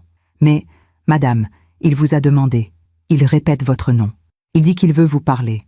J'ai fermé les yeux, respiré. Donnez-moi une seconde. Bien sûr, mon fils, mon bébé, Mathieu, celui que j'avais bercé pendant des nuits entières, celui qui pleurait quand je partais travailler, celui qui disait « Maman, reste encore 5 minutes » tous les soirs au moment du coucher. Ce Mathieu-là avait essayé de mourir. Madame Laporte, vous êtes toujours là? Oui, je suis là. Vous pouvez venir? Pouvais-je? Devais-je? Henri m'avait demandé de vivre ma vie, de ne pas me laisser aspirer par leur chaos. Mais Henri m'avait aussi appris la compassion, la différence entre la justice et la cruauté. Je ne peux pas venir. Pas maintenant. Un silence. Je comprends. C'est une situation compliquée. Mais puis-je vous demander de lui parler? Juste 2 minutes. Le psychiatre pense que ça l'aiderait. D'accord. Passez-le-moi. J'ai attendu. Des bruits de couloir, des portes qui s'ouvrent, puis une voix, faible, cassée. « Maman ?» J'ai senti les larmes monter, mais je les ai retenues. « Mathieu, maman, je suis désolée, je suis tellement désolée. Qu'est-ce qui s'est passé? Je n'en pouvais plus. Léa m'a quittée. J'ai perdu mon appartement. J'ai des dettes partout. Et toi tu n'es plus là. Plus personne n'est là. Mathieu, je sais ce que tu vas dire, que c'est ma faute, que j'ai fait mes choix. Et tu as raison. Mais maman, je ne veux plus vivre comme ça. Je ne veux plus être cette personne. Alors ne le sois pas. » Un sanglot. « Comment je fais? Tu demandes de l'aide, de la vraie aide, à un psychologue, à un médecin. Tu fais le travail, le dur travail de te regarder en face et de changer. Mais j'ai besoin de toi. Non, Mathieu, tu as besoin de toi. Moi, je ne peux pas te sauver. Personne ne peut te sauver, sauf toi-même. Maman, s'il te plaît, reviens. Je ne reviendrai pas. Ces mots terribles, mais nécessaires. Tu m'abandonnes, comme papa m'a abandonné? Non, Mathieu, c'est toi qui nous as abandonnés, ton père et moi. Et maintenant, tu récoltes ce que tu as semé. C'est cruel. Non, c'est juste. Un long silence. Puis, d'une voix à peine audible, « Je te déteste, je sais. Mais un jour peut-être, tu comprendras que te dire non, c'est la plus grande preuve d'amour que je pouvais te donner. Je ne veux plus jamais te parler. C'est ton choix. Je le respecte. » J'ai raccroché et j'ai pleuré. Longtemps, violemment. Parce que même si j'avais fait le bon choix, ça ne voulait pas dire que c'était facile. 2 semaines plus tard, j'ai reçu un autre appel. Cette fois, c'était une femme que je ne connaissais pas. « Madame Laporte, je suis Sophie. Sophie Martin. L'ex-compagne d'Antoine. Bonjour Sophie. Je sais que ce n'est pas ma place d'appeler, mais je voulais que vous sachiez quelque chose. Antoine et moi, on a rompu. Oh, je suis désolée. Ne le soyez pas. » Un rire amer. C'était inévitable. Depuis l'histoire de l'héritage, Antoine est devenu quelqu'un d'autre. Il boit. Il passe ses journées à ruminer. Il a perdu 2 clients importants parce qu'il ne se présentait pas au rendez-vous. Je vois. Mais ce n'est pas pour ça que j'appelle. Je voulais vous dire, elle a hésité. Je voulais vous dire que vous avez eu raison. Raison? De ne rien leur donner. Antoine m'a tout raconté. L'enterrement, les lettres de votre mari, tout. Et au début, j'étais de son côté. Je me disais, comment une mère peut-elle faire ça? Mais plus j'écoutais, plus je comprenais. Comprenez quoi? Qu'Antoine n'a jamais aimé son père. Ni vous, d'ailleurs. Il aimait ce que vous pouviez lui donner. L'argent, la sécurité, le filet de sauvetage. Et quand ce filet a disparu, il s'est effondré. Sophie, je ne vous appelle pas pour que vous changiez d'avis. Je vous appelle pour vous dire merci. Parce que si vous lui aviez donné cet argent, Antoine serait resté exactement le même. Un éternel enfant gâté. Mais maintenant, il est obligé de grandir. Et peut-être qu'un jour, il deviendra l'homme qu'il aurait toujours dû être. J'espère que vous avez raison. Moi aussi. Prenez soin de vous, Madame Laporte. Elle a raccroché. Et moi, je suis restée là, assise près de ma fenêtre, regardant les toits de Paris, comprenant que la justice n'est pas toujours immédiate. Parfois, elle prend du temps. Parfois, elle passe par des chemins détournés. Mais elle arrive toujours. 3 mois plus tard, j'étais dans un café du Marais. Je lisais un livre, Les années, d'Annie Ernaux, quand j'ai levé les yeux et que je l'ai vue. Une femme, la trentaine, assise quelques tables plus loin. Elle pleurait silencieusement, le visage caché derrière ses mains. Je ne sais pas pourquoi, mais quelque chose m'a poussé à me lever, à m'approcher. « Pardon, mademoiselle, ça va ?» Elle a levé les yeux, rougie, gonflée. Oui, non, je ne sais pas. Vous voulez en parler ? Elle m'a regardée, surprise. Puis elle a hoché la tête. Je me suis assise en face d'elle. Et elle m'a raconté. Son père venait de mourir. Un cancer. Elle n'avait pas pu être là. Elle vivait en Australie. Les vols étaient trop chers. Le travail ne lui avait pas donné de congé. Elle était arrivée 3 jours après l'enterrement. Je ne lui ai jamais dit au revoir, murmurait-elle. Je ne lui ai jamais dit que je l'aimais. Et maintenant, c'est trop tard. J'ai pris sa main. Ce n'est pas trop tard. Bon, comment ça? Parce que l'amour ne meurt pas avec les gens. Il reste, et votre père le sait, où qu'il soit. Elle a pleuré, et moi aussi. Nous avons parlé pendant 2 heures. Je lui ai raconté Henri. Elle m'a raconté son père. 2 inconnus, 2 douleurs différentes, mais la même blessure fondamentale, le regret. Quand nous nous sommes séparés, elle m'a serré dans ses bras. Merci, a-t-elle dit. Vous m'avez sauvé aujourd'hui. Non, ai-je répondu. C'est vous qui m'avez sauvé. Parce qu'en écoutant sa douleur, j'avais compris quelque chose d'essentiel. Mes fils souffraient, vraiment. Le karma les avait rattrapés. Antoine avait tout perdu. Sa compagne, son travail, sa stabilité. Julien s'effondrait sous le poids de sa propre colère. Mathieu était tombé si bas qu'il avait voulu mourir. Et moi, j'aurais pu me réjouir. J'aurais pu dire, voilà, ils récoltent ce qu'ils ont semé. Mais non, je ressentais juste de la tristesse. Pas pour eux, pour ce qui aurait pu être.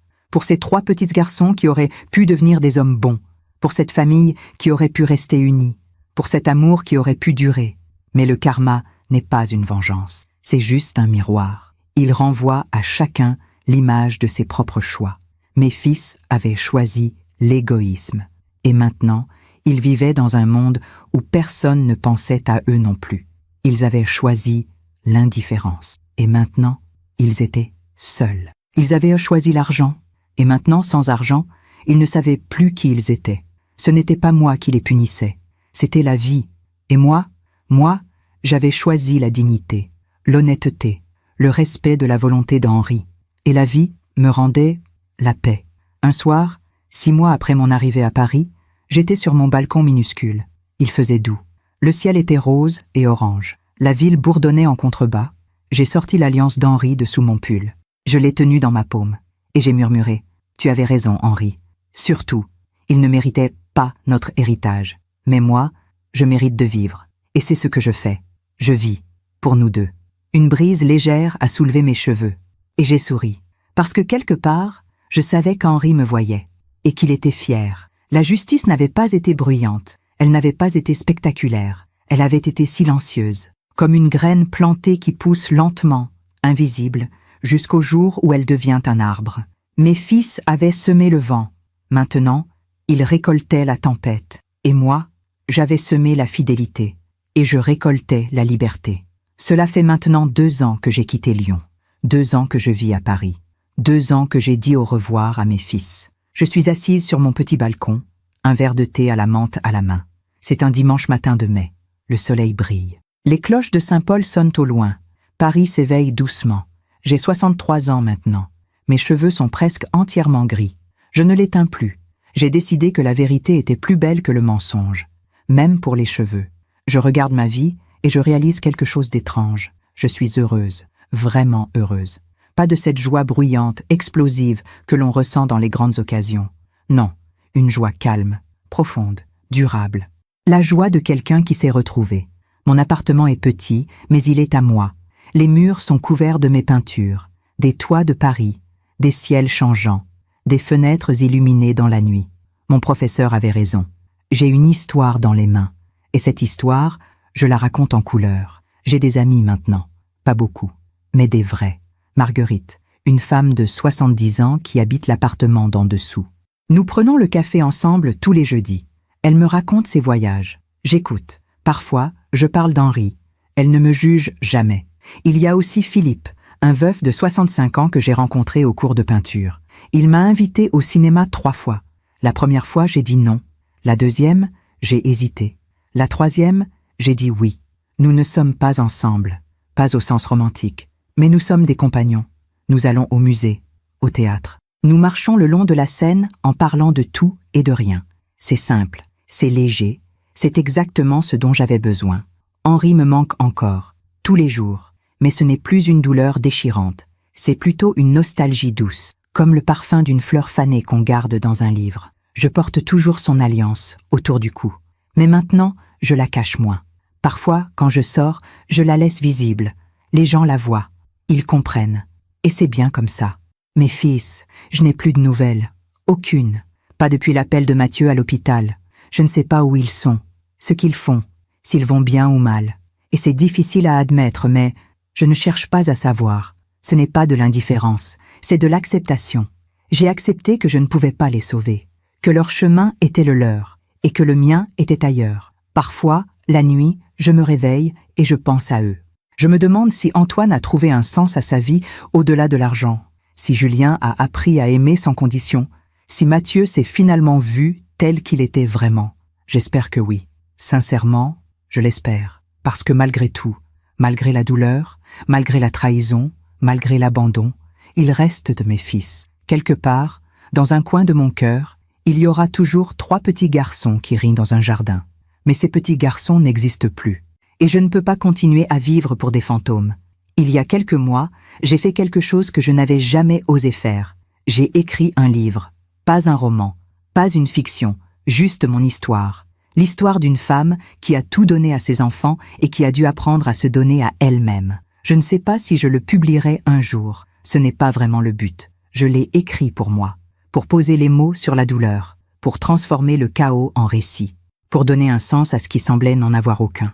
Et en l'écrivant, j'ai compris quelque chose de fondamental. Cette histoire n'est pas une tragédie, c'est une libération.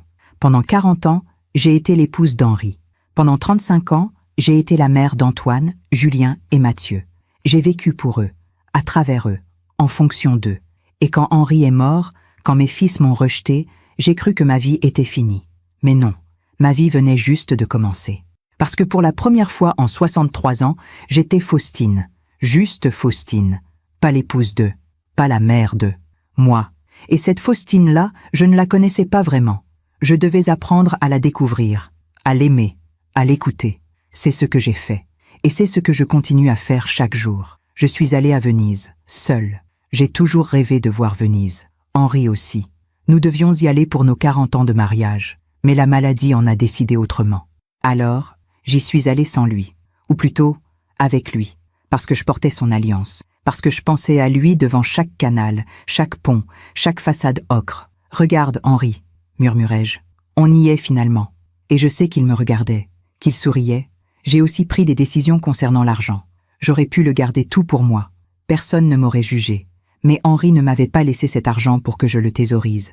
Alors j'en ai donné une partie. À des associations, à des refuges pour femmes battues, à des centres pour personnes âgées, isolées, à des écoles dans des quartiers défavorisés. Chaque don, je le faisais au nom d'Henri et Faustine Laporte, pour que son nom, notre nom, soit associé à quelque chose de bien, à quelque chose d'utile. Et le reste, je l'ai gardé, pour vivre, pour voyager, pour profiter, parce que je le mérite, parce qu'Henri voulait que je le mérite. Un matin, il y a quelques semaines, j'ai reçu une lettre, une vraie lettre, manuscrite, avec un timbre de lion. Mon cœur s'est mis à battre très fort. J'ai reconnu l'écriture. Antoine. J'ai hésité longtemps avant de l'ouvrir. Puis, je l'ai fait. Maman, je sais que tu ne veux plus entendre parler de moi. Je respecte ça. Mais j'avais besoin de t'écrire. Pas pour te demander quelque chose, juste pour te dire merci. Merci de m'avoir dit non. Merci de ne pas m'avoir sauvé. Merci de m'avoir forcé à me regarder en face. Depuis 2 ans, j'ai tout reconstruit. Ma vie, mon travail, moi-même. J'ai fait une thérapie, une vraie. J'ai affronté mes démons. Et j'ai compris. J'ai compris que j'avais gâché la seule chose qui comptait vraiment. L'amour. L'amour de papa. Le tien. Je l'ai jeté par la fenêtre pour de l'argent, pour du confort, pour de l'ego. Et maintenant, cet amour n'est plus là. Et c'est irréparable, je le sais. Je ne te demande pas de me pardonner. Je ne te demande pas de revenir. Je voulais juste que tu saches que ton geste, aussi dur qu'il ait été, m'a sauvé la vie. Parce qu'il m'a obligé à devenir un homme. L'homme que papa espérait que je devienne. Je ne sais pas si tu liras cette lettre jusqu'au bout. Peut-être que tu l'as déjà jetée. Mais si tu es encore là, si tu lis ces lignes, alors sache ceci. Je suis fière de toi. Fière que tu aies eu le courage de nous dire non. Fière que tu aies respecté la volonté de papa. Fière que tu vives ta vie maintenant, sans culpabilité, sans regret. Tu méritais mieux que nous. Papa le savait. Et maintenant, moi aussi. Sois heureuse, maman. C'est tout ce que je te souhaite. Ton fils, Antoine. J'ai plié la lettre. Je l'ai rangée dans le tiroir où je garde toutes les lettres d'Henri. J'ai pleuré. Mais ce n'étaient pas des larmes de tristesse. C'étaient des larmes de soulagement peut-être, ou d'espoir. Antoine avait compris. Peut-être trop tard pour nous. Mais pas trop tard pour lui. Et c'était déjà ça. Je ne lui ai pas répondu. Pas parce que je ne voulais pas, mais parce que je n'avais rien à ajouter. Il avait dit ce qu'il devait dire. Moi, j'avais fait ce que je devais faire. Notre histoire était terminée. Et c'était bien comme ça. Aujourd'hui, assise sur mon balcon, je regarde Paris s'étendre devant moi. Et je pense à toutes ces femmes qui, comme moi, ont tout donné et qui se sont perdues en chemin. À toutes ces mères qui ne savent pas dire non, qui pardonnent tout, qui s'oublient pour leurs enfants. À toutes ces épouses qui vivent dans l'ombre de leur mari, qui effacent leurs rêves pour les siens.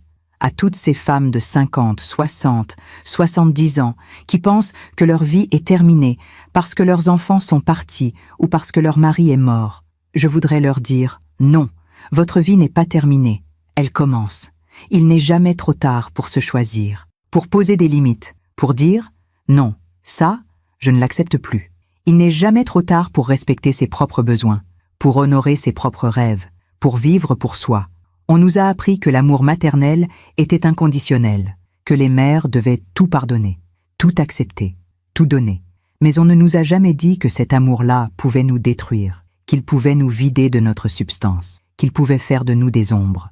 L'amour vrai n'est pas celui qui dit toujours oui, c'est celui qui a le courage de dire non quand c'est nécessaire. Henri l'avait compris, il m'a appris ça, et maintenant, à mon tour, je le transmets. Si mon histoire aide, ne serait-ce qu'une femme à ouvrir les yeux, à comprendre qu'elle a le droit de choisir sa propre vie, alors tout cela aura eu un sens. La douleur, la rupture, la solitude, tout aura servi à quelque chose. Je lève mon verre de thé vers le ciel, vers Henri, vers ce qu'on a été, vers ce que je suis devenu. Merci, mon amour, je murmure. Merci de m'avoir libéré. Une larme coule sur ma joue, mais je souris, parce que je sais que quelque part, dans un monde que je ne connais pas encore, Henri sourit aussi. Et il me dit ce qu'il m'a toujours dit. Sois heureuse, Faustine, c'est tout ce qui compte. Alors je le serai. Pour lui, pour moi, pour toutes les femmes qui attendent encore la permission de vivre. Cette permission, je vous la donne.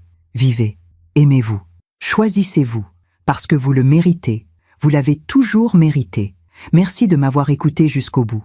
Si cette histoire a touché votre cœur, abonnez-vous et activez la cloche pour entendre d'autres femmes qui ont transformé la douleur en sagesse. Chaque jour, une femme, une leçon de vie. Partagez cette histoire avec quelqu'un que vous aimez. Parfois, une histoire change toute une journée. Que Dieu vous bénisse et à très bientôt.